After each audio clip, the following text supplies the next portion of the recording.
પાટણ જિલ્લાના રાધનપુર, સમીર અને સાંતલપુર ખાતે ભારતીય જનતા પાર્ટીની બેઠક યોજાઈ. પાટણ જિલ્લાના રાધનપુર, સમીર અને સાંતલપુર ખાતે ભારતીય જનતા પાર્ટીની બેઠક યોજાઈ.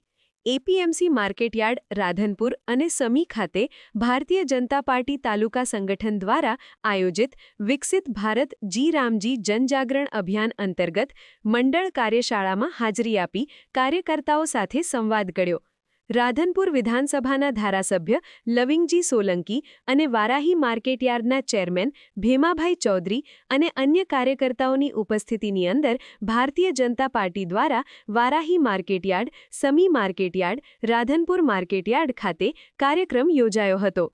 આ પ્રસંગે સાંતલપુર તાલુકા ભારતીય જનતા પાર્ટીના કાર્યકર્તાઓ, રાધનપુર તાલુકા ભારતીય જનતા પાર્ટીના કાર્યકર્તાઓ હોદ્દેદારો અને સમી તાલુકાના ભારતીય જનતા પાર્ટીના કાર્યકર્તા અને હોદ્દેદારો ઉપસ્થિત રહ્યા હતા. આ પ્રસંગે ભારતીય જનતા પાર્ટી દ્વારા સંગઠનમાં નવી જવાબદારી આપવામાં આવેલ કાર્યકર્તાઓનું સન્માન પણ કરવામાં આવ્યો હતો. પછી આપણો નવો કાયદો બનાવ્યો નરેન્દ્રભાઈએ, વીબીજી રામજી વિકસિત ભારત ગેરંટી ફોર રોજગાર એન્ડ આજીવિકા મિશન અધિનિયમ 2025. એટલે આ 2025નો એક નવો કાયદો, જૂના કાયદામાં જે ખામીઓ હતી એને દૂર કરીને એક આ નવો કાયદો બનાવ્યો.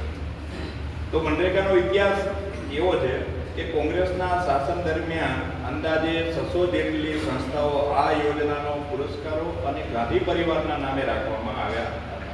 મિત્રો, રોજગારનું નામ લેતા પહેલા મહાત્મા ગાંધીનું નામ ક્યાંય નથી.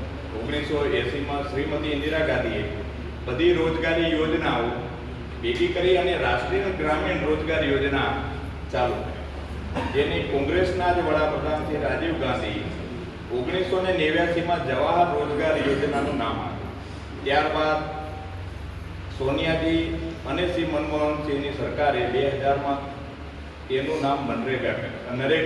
જ્યારે નરેગા યોજનાનું નામ કર્યું ત્યારે માત્ર આખા દેશની અંદર 200 ગ્રામ્ય જિલ્લાઓમાં આ સમાવેશ કરવામાં આવ્યો.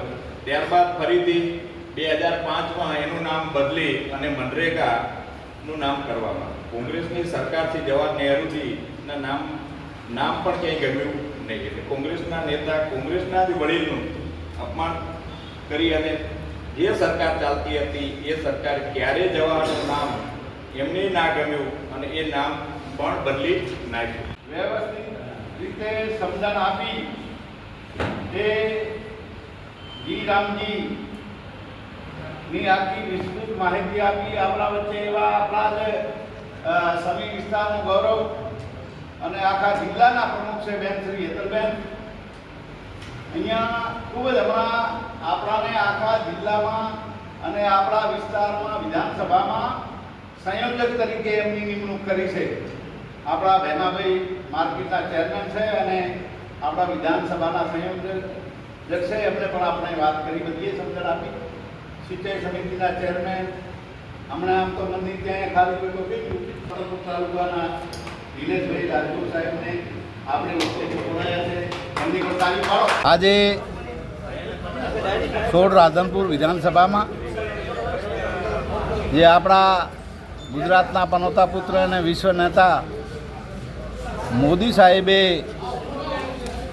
જે મનરેગા યોજના હતી એને વિસ્તૃત વિવરણ કરીને એમાં ઘણો ઉમેરો કરીને એનું નામ જી રામજી યોજના આપવામાં આવ્યું છે.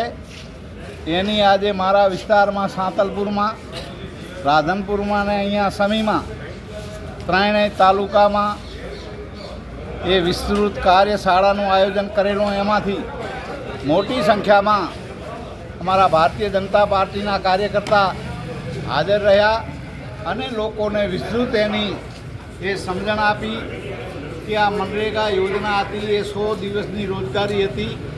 જ્યારે આ જી રામજી કી યોજના જે છે એમાં 125 દિવસ અને તે ઉપરાંત ખેતીની જ્યારે સિઝન આવે ત્યારે 60 દિવસ એક્સ્ટ્રા ગણીને 185 દિવસની એ રોજગારી આમાં મળવાની છે. અને એ પણ એ ગામ સભામાં એમાં જઈને ગામના લોકો ઠરાવ કરે એ રીતે આના કાર્યો પણ થવાના છે. ઘણા કાર્યો આમાંથી જળ સિંચાઈના કામો હોય કે કોઈ બી કામો આમાંથી ઘણા અન્ય કામો થવાના છે. એવી યોજનાની માહિતી અમે એ મોદી સાહેબના પ્રયાસોથી આ અમલમાં આવી છે અને જન સુધી આ યોજનાનો વધારે ને વધારે લાભ મળે. મોદી સાહેબનો જે મંત્ર છે એ સાકાર થાય. સૌનો સાથ, સૌનો વિકાસ અને સૌનો વિશ્વાસ, એ સાથે આ યોજનાનું આજે અમે ખૂબ જ સારી રીતે વિતરણ અહીંયા વ્યવસ્થા કરી છે. લોકો સુધી પહોંચે અને લોકો લાભ લેતા થાય, વધુને વધુ લાભ લેતા થાય એવી અમે આજે ખૂબ માહિતી આપી છે. અસ્તુ ભારત માતા કી જય. સમાચારની અવનવી અપડેટ જોતા રહો નિખરતા ગુજરાત ન્યૂઝ સાથે. નિખરતા ગુજરાત ન્યૂઝને લાઇક, શેર, સબસ્ક્રાઇબ કરો અને બેલ આઇકન દબાવીને સમાચારની ઝડપી માહિતી મેળવો.